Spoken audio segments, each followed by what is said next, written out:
Monterrey es una bestia de asfalto y cristal, un monstruo que ruge con el estruendo del tráfico y respira el aire caliente y denso de la industria. Para la mayoría, es la capital del progreso, un faro de oportunidades. Para Raúl Gómez, a sus 22 años, era una jaula. 12 horas al día, 6 días a la semana, su vida transcurría sobre dos ruedas, un punto anónimo y veloz en el torrente de la ciudad. Como repartidor de la aplicación Moto Entrega, era un fantasma en el sistema, un engranaje, invisible en la gran maquinaria de la conveniencia digital. Su motocicleta, una Honda de 150 CTZ, no era un símbolo de libertad, sino su celda de trabajo, su herramienta y su único refugio en el caos. Conocía la ciudad no por sus monumentos, sino por sus arterias, sus atajos, los callejones olvidados que actuaban como venas secretas para eludir los coágulos del tráfico. Sabía que cámaras de vigilancia tenían puntos ciegos, qué semáforos se podían saltar por 3 segundos y qué baches podían reventar una llanta. Su vida era un algoritmo de eficiencia y agotamiento, del pequeño apartamento en una colonia popular de la periferia, que compartía con su madre y su hermana menor, a las calles y de vuelta a casa, con los músculos agarrotados y el olor a gasolina impregnado en la ropa. Era un joven forzado a la adultez por la vía rápida. La muerte de su padre 2 años atrás lo había catapultado de estudiante a único sostén de la familia, un peso que llevaba en el arco de su espalda y en las ojeras permanentes bajo sus ojos. Era callado, observador, con una inteligencia práctica que no se aprendía en los libros, sino esquivando coches y leyendo las intenciones de extraños en una fracción de segundo. Para los clientes, era un casco y un chaleco reflectante, una mano que entregaba una bolsa de comida tan memorable como el ticket de compra. Esta rutina solitaria y agotadora tenía un único propósito, un sol alrededor del cual orbitaba su existencia entera, su hermana de 14 años, Ana. Ella era la razón de cada kilómetro recorrido, de cada riesgo tomado en el tráfico. Ana había nacido con un corazón que no funcionaba bien, una bomba de tiempo en su pecho que ahora, en su adolescencia, había comenzado a fallar de forma alarmante. Los médicos habían sido claros, su única esperanza era un trasplante de corazón, pero en el laberinto del sistema de salud pública mexicano, sin seguro médico privado, estar en la lista de espera era el equivalente a recibir una sentencia de muerte con una fecha de ejecución incierta. La desesperación de Raúl era un motor silencioso y de altas revoluciones que lo consumía por dentro. Cada vez que veía a Ana sin aliento después de subir un tramo de escaleras, cada vez que su madre regresaba del hospital con malas noticias, sentía cómo el tiempo se le escapaba entre los dedos. El costo de un trasplante en el mercado privado era una cifra con tantos ceros que parecía pertenecer a otro universo, una fantasía inalcanzable para un chico que vivía de las propinas y un sueldo mínimo. El peso de la impotencia era más agotador que cualquier jornada de 12 horas sobre la moto. Era un guardián desesperado, el protector de una vida que se apagaba lentamente. No temía a la pobreza, ya vivía en ella. Temía al sonido del monitor de un hospital quedándose en silencio. Este miedo era el telón de fondo de cada entrega que hacía, de cada calle que recorredor. La ciudad, con su riqueza ostentosa concentrada en enclaves como San Pedro García se había convertido en un recordatorio constante de la injusticia del mundo. Veía el lujo a través de los portones de las residencias a las que entregaba comida, un lujo que podría comprar la vida de su hermana con el vuelto de un día.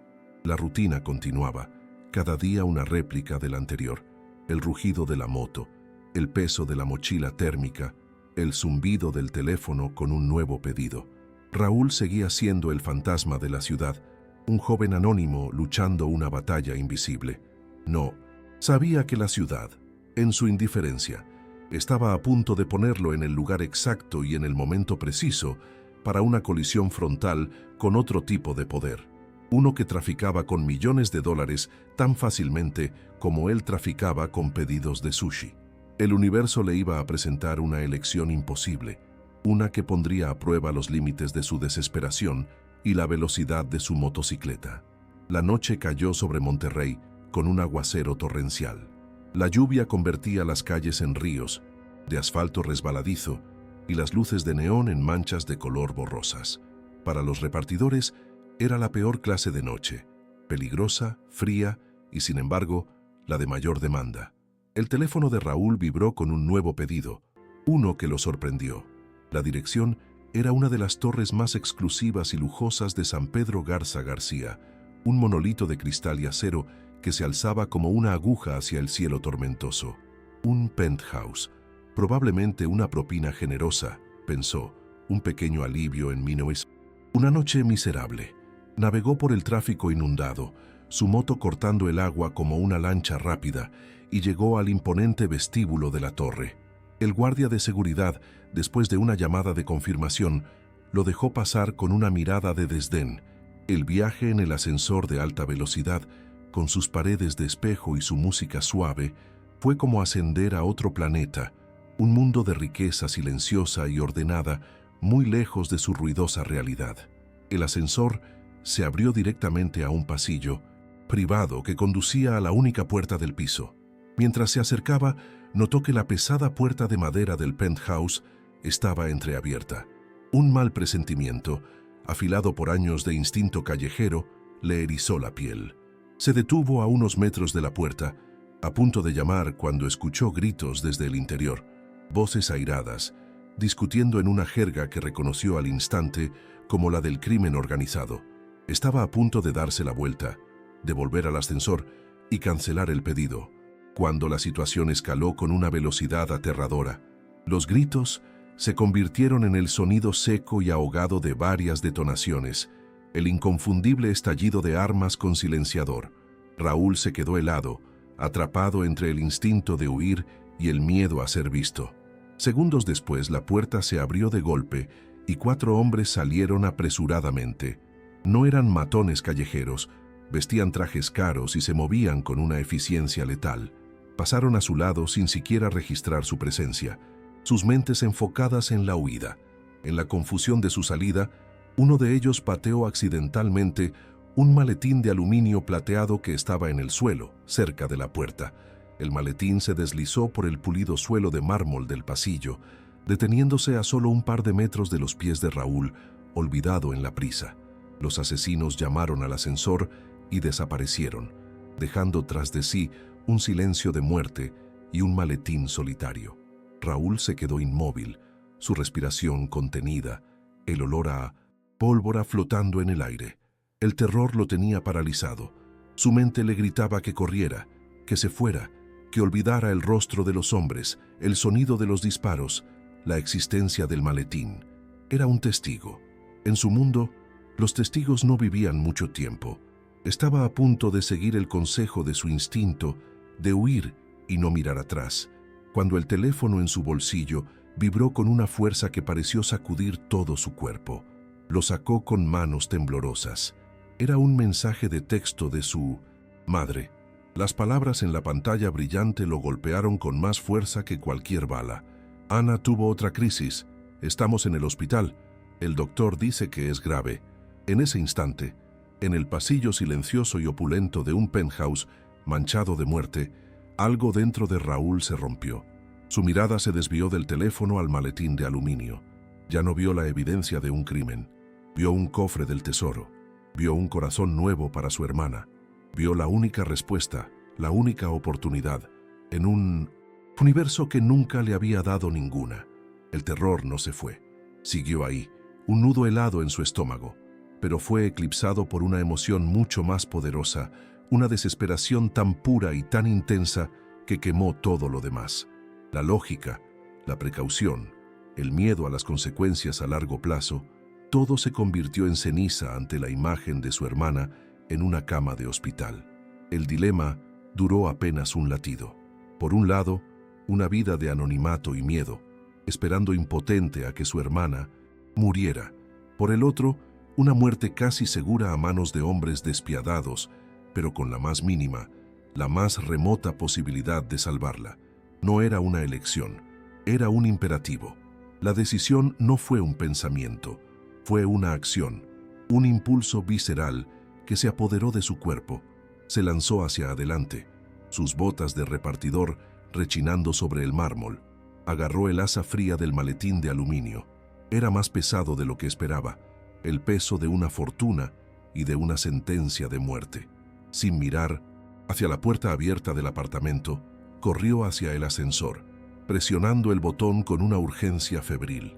Cada segundo que pasaba en ese pasillo era una eternidad, esperando que los asesinos regresaran, que alguien más apareciera. El viaje hacia abajo fue un borrón de pánico y adrenalina. Salió al vestíbulo, pasando junto al guardia de seguridad que apenas levantó la vista de su teléfono. Corrió a través de la lluvia torrencial hacia su motocicleta, estacionada junto a las de otros repartidores. Abrió el compartimento de su mochila térmica, metió el maletín a la fuerza y cerró la cremallera. Se puso el casco, la visera empañándose al instante con su respiración agitada. Arrancó el motor. El rugido familiar de su Honda fue el sonido más reconfortante del mundo. Se sumergió en el laberinto de las calles de Monterrey, la lluvia azotando su casco, las luces de la ciudad reflejándose en los charcos. No era solo un repartidor huyendo de la lluvia, era un hombre huyendo de un asesinato, llevando consigo el premio. La ruptura con su antigua vida fue tan repentina y tan violenta como los disparos que había escuchado. El Raúl Gómez que había subido a ese penthouse, el joven agobiado pero honesto, había muerto en ese pasillo. El que ahora corría por las venas de la ciudad era alguien nuevo, un ladrón, un fugitivo, un guardián que acababa de robarle al diablo para intentar comprar un milagro. Su conocimiento enciclopédico de la ciudad ya no era una herramienta para entregar comida a tiempo. Se había convertido en su única arma para sobrevivir a la noche. La adrenalina le dictaba una sola orden: moverse. Raúl condujo sin rumbo durante casi una hora, tomando calles al azar, doblando en esquinas inesperadas, utilizando cada atajo y cada pasaje oscuro que conocía para asegurarse de que no lo seguían. Sabía que no podía ir a casa. Su apartamento, su refugio, ahora era el lugar más peligroso del mundo. Tampoco podía ir al hospital. Lo último que quería era llevar el peligro a la puerta de su hermana. Solo había un lugar en toda la ciudad donde podía encontrar un respiro, un santuario temporal donde podría pensar. Se dirigió hacia la colonia industrial, a un taller mecánico escondido al final de una calle sin salida, iluminado por un único letrero de neón que parpadeaba: Taller El Chispas. Mientras tanto, en otro rincón de la ciudad, el ingeniero, el líder de la célula del Cártel del Noreste, recibía la noticia. No en un almacén sucio, sino en Inizanis, un centro de operaciones de alta tecnología que parecía sacado de una película de espías. Su reacción no fue de ira, sino de una irritación fría, la de un programador que encuentra un error inesperado en su código. La pérdida del equipo rival era parte del negocio. La pérdida de su maletín, sin embargo, era una falla inaceptable en el sistema. Quiero las grabaciones de seguridad de toda la torre, del vestíbulo, de los ascensores, de la calle. Quiero acceso al C5. Rastreen todos los vehículos que salieron de esa zona en los últimos 20 minutos, ordenó a su equipo de hackers, su voz tranquila pero con un filo de acero. La cacería no comenzó con sicarios recorriendo las calles, sino con el clic de los teclados y el análisis de datos. Raúl llegó al taller y encontró a El Chispas, un hombre de unos 50 años con las manos perpetuamente manchadas de grasa, a punto de cerrar. El Chispas era un viejo amigo de su padre, un ex corredor de carreras callejeras que le debía a su padre una deuda de gratitud por haberle ayudado a salir de un problema años atrás. Al ver el rostro pálido y aterrorizado de Raúl, lo hizo pasar sin hacer preguntas. Dentro del taller, con el olor a aceite y metal llenando el aire, Raúl abrió el maletín sobre una mesa de trabajo. Usando una palanca, forzó las cerraduras. El maletín se abrió, revelando no solo los fajos de billetes, sino también un pequeño disco duro externo anidado en la espuma protectora. La cantidad de dinero era abrumadora: $12 millones. El Chispas miró el dinero, luego a Raúl, y soltó un silbido bajo. ¿En qué te has metido, chamaco? Raúl le contó la historia, sus palabras tropezando unas con otras. La reacción de su mentor no fue de pánico, sino de una grave y calculada preocupación. Sabía exactamente a quién le habían robado y sabía que no se detendrían ante nada para recuperar no solo el dinero, sino sobre todo lo que fuera que contuviera ese disco duro. Su primer movimiento fue práctico. Sacó la tarjeta SIM del teléfono de trabajo de Raúl y la destruyó. Lo primero es lo primero, dijo. Ahora estás fuera de la red. Lo segundo, necesitas desaparecer de verdad. Raúl, temblando pero sintiéndose un poco más seguro bajo la protección de su amigo, usó una pequeña parte del dinero para seguir las instrucciones de El Chispas, comprar varios teléfonos de prepago y una laptop barata en una tienda de 24 horas. El primer paso hacia una nueva y peligrosa existencia acababa de ser dado.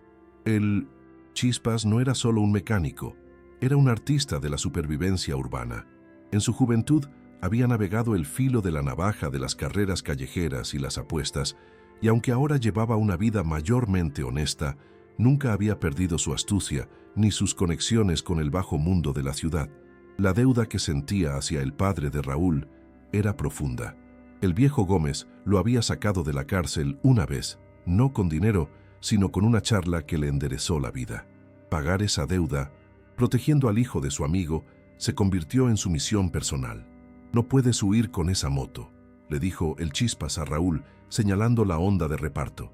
«Es tu cara, tu uniforme, la están buscando ahora mismo».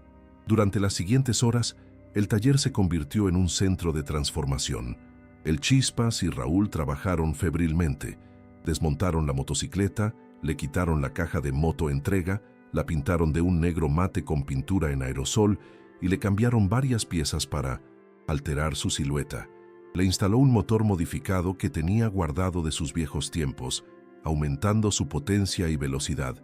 «No te hará invisible», dijo, «pero te hará más rápido que ellos». Mientras trabajaban, el Chispas se convirtió en el mentor que Raúl necesitaba desesperadamente. Le enseñó los fundamentos del contraseguimiento, cómo usar los teléfonos de prepago en ciclos, nunca encendiendo el nuevo hasta que el viejo estuviera destruido, cómo moverse por la ciudad sin un patrón, cómo pensar 3 pasos por delante del enemigo. Pero sabía que una moto modificada no era suficiente.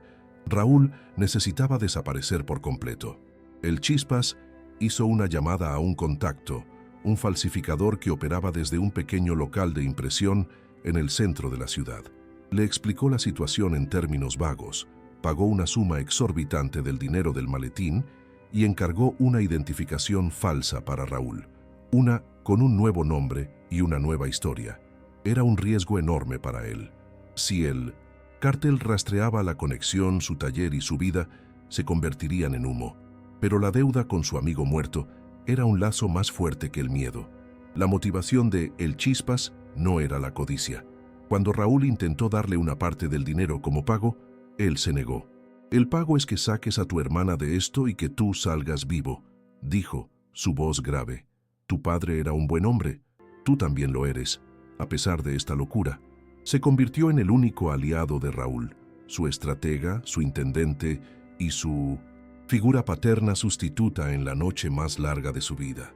El obstáculo del plan inmediato había sido superado, pero el costo era atar el destino de su único amigo a su propia y peligrosa suerte. Raúl ya no luchaba solo por su familia, sino también por la vida del hombre que le estaba ayudando. La alianza forjada en la lealtad y la grasa de motor era su única esperanza, pero también duplicaba el número de vidas que pendían de un hilo.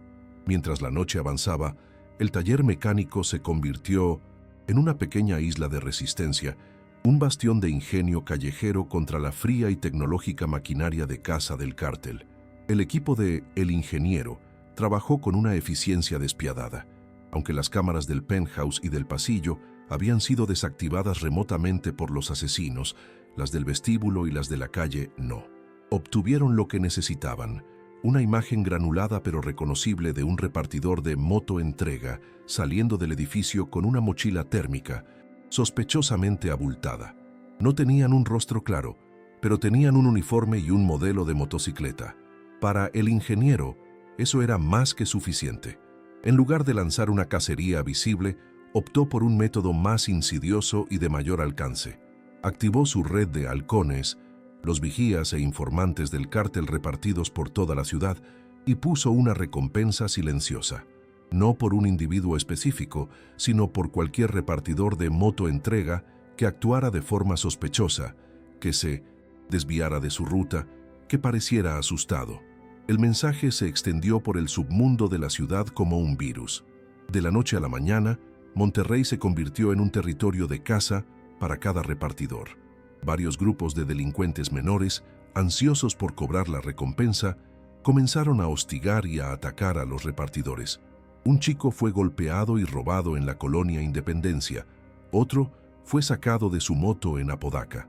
Se creó un clima de terror y paranoia entre la comunidad de 1900 repartidores, los mismos jóvenes anónimos con los que Raúl había compartido las calles. Él, escondido en el taller de El Chispas, escuchaba las noticias en la radio y cada informe de un nuevo ataque era una puñalada en su conciencia. Su acto desesperado estaba teniendo consecuencias imprevistas y terribles para gente inocente. Pero el movimiento más cruel de El Ingeniero estaba por llegar. Incapaz de localizar al repartidor fantasma, decidió cambiar de táctica. Si la presa no salía de su madriguera, había que ponerle fuego a la entrada. Sus analistas, cruzando los registros de entrega de la aplicación con los datos de los empleados, finalmente encontraron una posible coincidencia. Un repartidor llamado Raúl Gómez, cuyo teléfono se había apagado poco después del incidente y que no había vuelto a casa. Obtuvieron su dirección. No enviaron un equipo de asalto. Su método fue mucho más aterrador. Un sedán negro sin placas se estacionó frente a la modesta casa de la familia Gómez. 2 hombres con la mirada vacía se sentaron en el coche, día y noche sin hacer nada, simplemente observando la casa. No tocaron a la madre de Raúl ni a Ana. No las secuestraron. Simplemente se quedaron allí, una presencia constante y ominosa.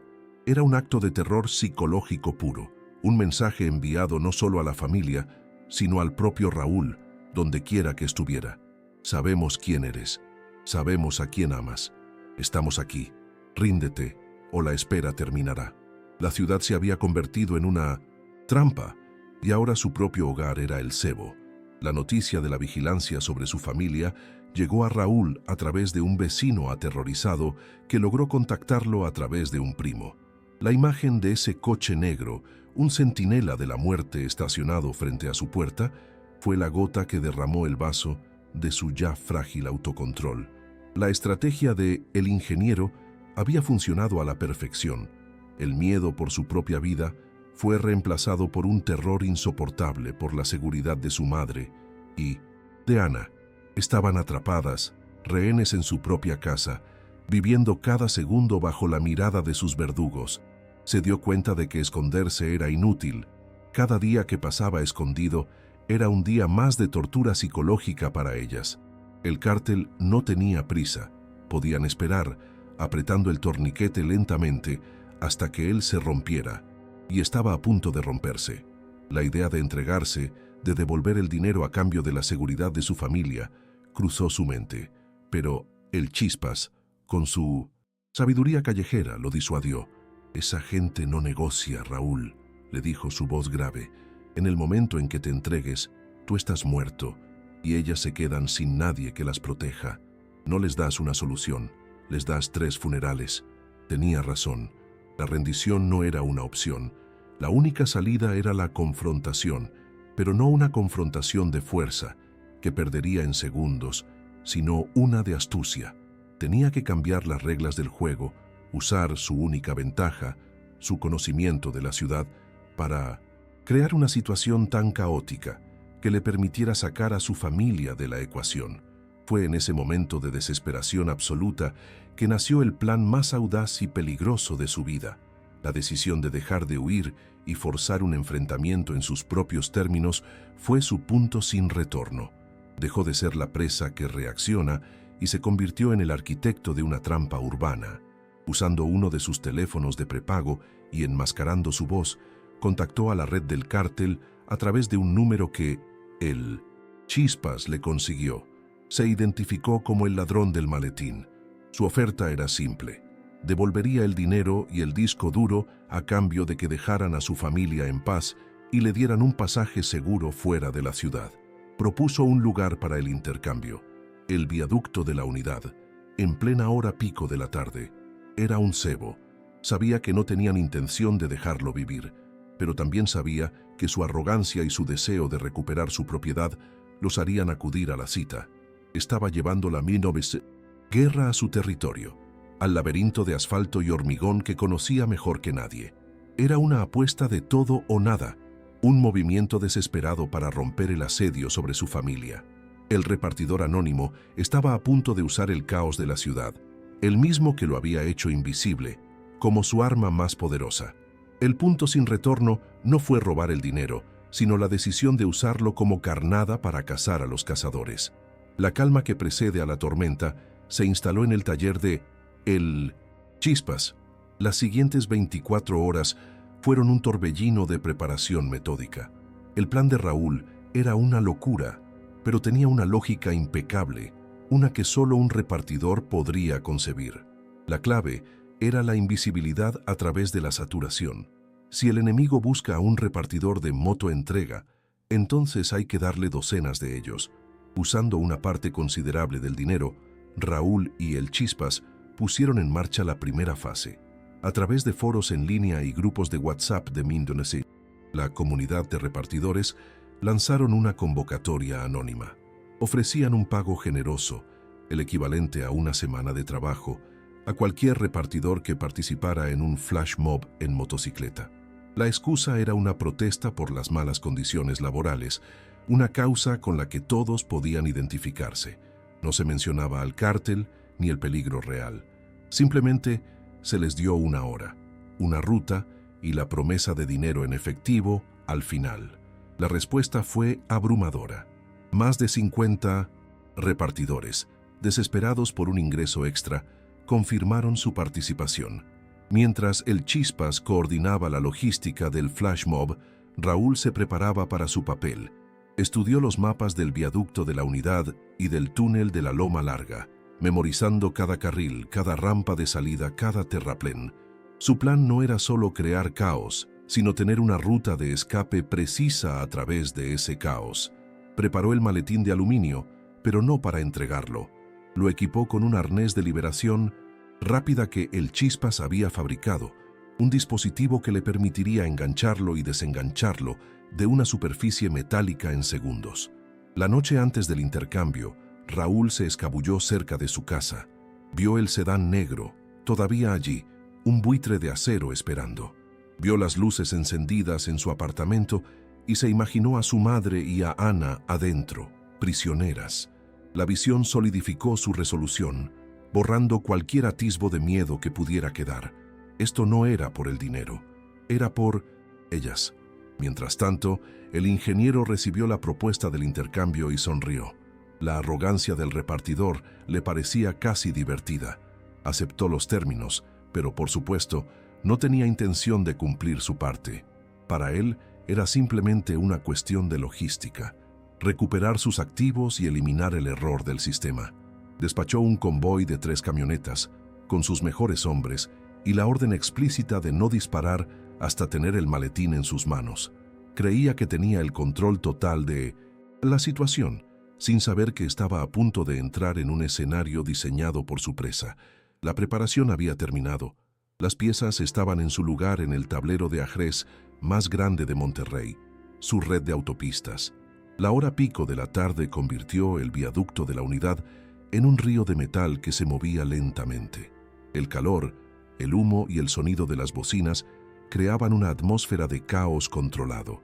El convoy de 3 camionetas negras del cártel avanzaba lentamente por el carril central, sus ocupantes escaneando el tráfico, buscando a su objetivo. Justo a la hora acordada, la trampa se activó. Desde múltiples rampas de entrada, una ola de motocicletas de motoentrega inundó la autopista. Eran docenas, 50, quizás 60, sus motores creando un enjambre de ruido, moviéndose entre los coches, creando un caos aún mayor. Para los hombres del cártel, la escena era una pesadilla logística. Su objetivo, un solo repartidor, se había multiplicado por 60. Todos vestían el mismo uniforme, llevaban la misma mochila térmica. Encontrar a Raúl en medio de ese enjambre era como buscar una aguja en un pajar. En medio de la confusión, Raúl, idéntico a todos los demás, se acercó al convoy. Se movió con la fluidez de un pez en el agua, su territorio, su elemento. Se pegó al costado de la camioneta líder, manteniéndose en el punto ciego del conductor. Mientras el tráfico se detenía por completo debido a la estampida de motocicletas, llegó el momento clave. Un tráiler de doble remolque, que se movía a paso de tortuga en el carril de al lado, se alineó perfectamente con la camioneta del cártel, tal como Raúl y el Chispas habían planeado. Habían pagado al conductor una suma generosa para que mantuviera una velocidad constante en ese tramo. En una maniobra que duró menos de 3 segundos, Raúl se inclinó y con un clic audible enganchó el maletín con su arnés a la parte inferior del chasis del tráiler. El maletín, ahora invisible, continuaría su viaje con el camión, lejos del epicentro del caos. Con su carga entregada a un nuevo anfitrión, Raúl ejecutó su escape. Se separó del convoy, aceleró por un hueco entre los coches y se dirigió hacia el borde del viaducto. Sin dudarlo, saltó con su moto por encima del bajo muro de contención, aterrizando con un golpe brutal en el terraplén cubierto de hierba que descendía hacia las calles inferiores.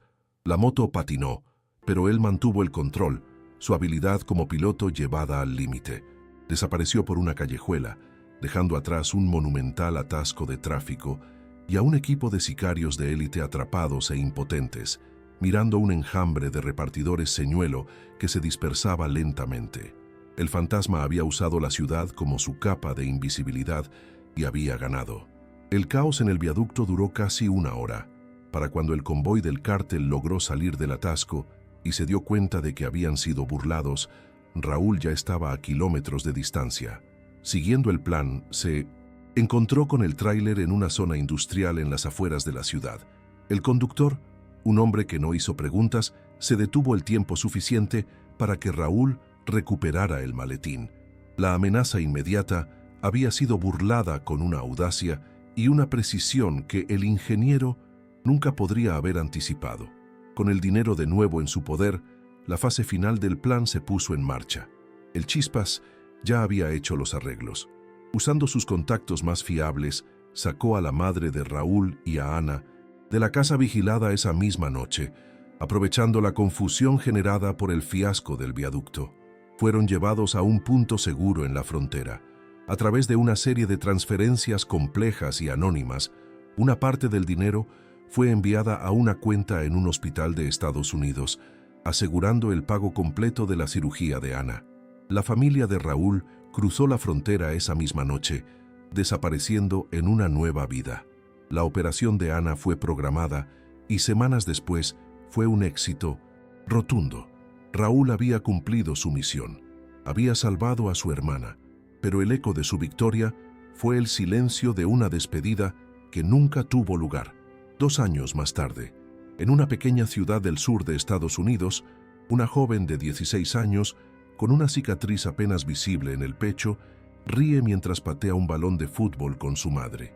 Es Ana, llena de vida y energía. Han comenzado de nuevo, viviendo modestamente pero en paz, gracias a un benefactor anónimo que, según su madre, era un viejo amigo de su padre. Nunca supieron toda la verdad sobre el origen del dinero que salvó la vida de Ana. Raúl nunca volvió a verlas.